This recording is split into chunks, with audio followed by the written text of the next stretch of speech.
Today I'm going to teach you from Honeysuckle, and this chapter is for class 6. Actually, I want to explain today a poem. It is a poem which is composed by Harry Bain, and the poem's name is The Kite. ये class 6 के लिए poem है और poem का नाम है kite. इस poem में काइट यानी जनरली सब लोगों को पता है काइट क्या होती है। काइट एक पतंग को कह रहे हैं। पतंग हमने आपने सबने देखी होगी और उड़ाई होगी लगभग। और क्या कभी आपने खुद कोशिश की है पतंग को उड़ाने की?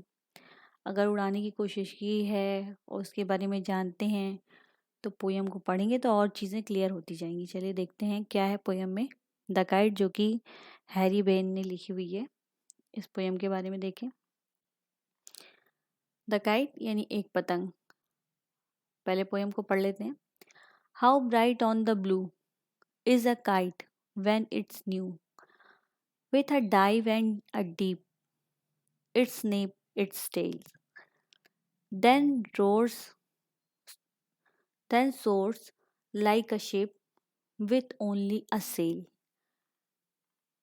as over tides of wind its ride, climbs to the crest of a gust and pulls, then seems to rest as will find wind falls.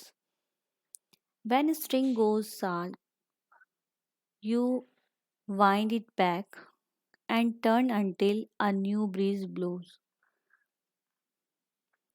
and its wings fill and up it goes. How bright on the blue is a kite when it's new, but a redger thing you never will see when it's flap on a string in the top of a tree. तो ये तो थी पूरी poem. इसको एक बार हम लोगों ने पढ़ लिया। चलिए अब इसकी मीनिंग इसको एक्सप्लेन कर दूं line by line. How bright on the blue, कितना चमकीला लग रहा है उस नीले पर। नीला यानी यहाँ पे ब्लू आसमान को बताया गया है जो दिख रहा है। ब्लू यानी आसमान कितना चमकीला लग रहा है, उसमें क्या चीज़ है? इज अ काइट, यहाँ एक क्या एक पतंग है ये। व्हेन इट्स न्यू, जो कि बिल्कुल नई है। मतलब जब एक पतंग आसमान में उड़ रही होती है तो वो देखने में बहुत ही सुंदर और चमकीली लग रही होती है। With a dive and a deep, और साथ ही साथ डाइव मतलब होता है गोते लगाना ही। और कैसे गोते लगाना? डीप, गहराई में। जैसे समुद्र में इंसान गोते लगाता है वैसे ही आकाश को यहाँ एक समुद्र के तरीके सपोज किया गया है। और काइट जो होती है वो उसमें उड़ती है और उसकी गहराई में चली जाती है और वहाँ पर वो डाइव लगाती है यानी तैरती है। जैसे इंसान डाइव करता है, गोते खाता है, वैसे ही। It snaps its tail, snaps मतलब था काटना। और ऐसा लगता है कि उसकी पूंछ जो है हवा को और उस आसमान में हवा को काट रही हो। Then soars like a ship, और ऐसे लगता है कि जैसे सोर्स मीन्स होता है ऊंची उड़ान भरना। वो ऊंची उड़ान भर रही है जैसे समुद्र में शिप जो है आगे चलती है, बहती है। और with a only sail, with only sail मतलब कोई एक सेल मतलब नौका को खेलने वाला होता है। उसी प्रकार से वो भी हवा में, आसमान में पतंग जो है वो उसी नाव की भांति आगे चलती है, बढ़ती है और अपनी यात्रा पूरी करती है।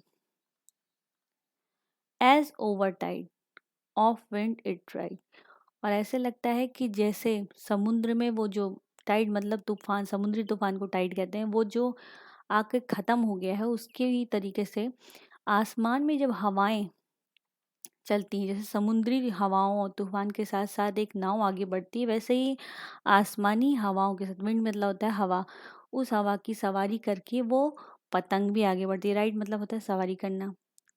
क्लाइम्स टू द क्रेस्ट, और उस हवा पर सवार होकर, क्लाइम मतलब चढ़ जाती है, टू द क्रेस्ट, क्रेस्ट मतलब टॉप पर, बहुत ऊंचाई पर। Of a guest gust and pulls, और फिर हवा के तेज झोंके के साथ, गस्ट मतलब हवा के तेज झोंके के साथ उसको खींचना पड़ता है पतंग को। जैसे आप लोग उड़ाते हैं तो पतंग को कभी कभी ढील देनी पड़ती है, कभी कभी छोड़ना पड़ता है, उसी तरीके से जब हवा तेज हो जाती है तो उसको वापस खींचना पड़ता है। Then seems to rest as wind falls, और ऐसा लगता है, सीम्स मतलब प्रतीत होना, ऐसा प्रतीत होता है कि अब वो पतंग आराम करने जा रही है। जब विंड मतलब हवा जो है, फॉल मतलब ख़त्म हो जाती है, तो वो पतंग भी गिरने लगती है। आपने देखा होगा जब पतंग उड़ा रहे होते हैं तो हवा तेज रहती है तब तो पतंग ऊंची उड़ती है, पर जैसे हवा धीरे धीरे कम होने लगती है तो वो पतंग भी ऊंचाई से नीचे की ओर गिरने लगती है। ठीक वही चीज़ इस लाइन में बताई गई है। फिर उसके बाद क्या होता है देखिए, व्हेन स्ट्रिंग गोज स्लैक, और तब जब हवा कम हो जाती है तो स्ट्रिंग मतलब जो डोर है, जो धागा है, वो धीरे धीरे, स्लैक मतलब होता है मंद पड़ जाना, धीरे ढीला हो जाता है। यू वाइंड इट बैक, और आप क्या कर रहे होते हैं कि वाइंड मतलब लपेट रहे होते हैं अपनी पतंग को वापस लेने के लिए।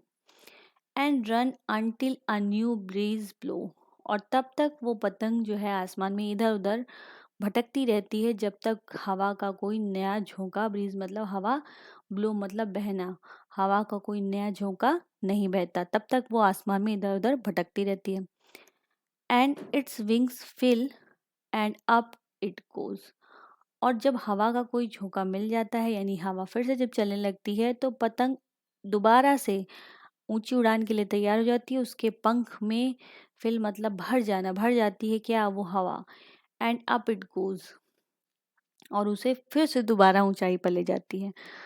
मतलब जब आपको लगता है कि अब हवा ख़त्म होने वाली है, वो अपनी पतंग को वापस समेट रहे होते हैं, पर फिर अचानक से हवा के इंतज़ार में रहते हैं, और हवा जब चलने लगती है तो फिर से वो अपनी पतंग को हायर ले जाती है, उनकी पतंग को।